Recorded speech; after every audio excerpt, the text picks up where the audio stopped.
মামা দূর যে যাবার চাইলো এই ব্যাগ কল তো নাই দিছে না, আল্লাহ জানে কার সাথে কেসকে লাগাই দিল। আল্লাহ জানে। ওই শালা বেক্কেল নুন কি রে মামা আপনি আমার বেকাল ডাকলেন কে? বেক্কেল ডাকবো না।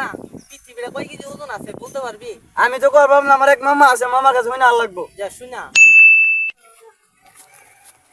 মামা কি জবরটা দেবো যে পৃথিবীটা কয় কেজি দি মামার মতে তো মেলা জ্ঞান আছে, বিচার আচার করে দি হই নাই মামার করবো তাই। মামা আমি তাই বলছি ভাইয়া তুমি আইছো হ্যাঁ। তো নাহলে বউ। মামা ভাই না? আমার একটা লোক কইলো যে পৃথিবীটা কয় কেজি আপনি জানেন বলে আমি আর নাম নাইলাম কোন সে পৃথিবীটা কয় কেজি। বাইকে চলো, আমার বাড়িতে পাল্লা আছে, চলো পৃথিবীটা মাপতে দিই কতটুকু চলেন। ये सब क्या देखना पड़ रहा है। এই বেক্কেল পৃথিবী মাপদান ধরে শালা আমরা কোন দেশে সহবাস করি?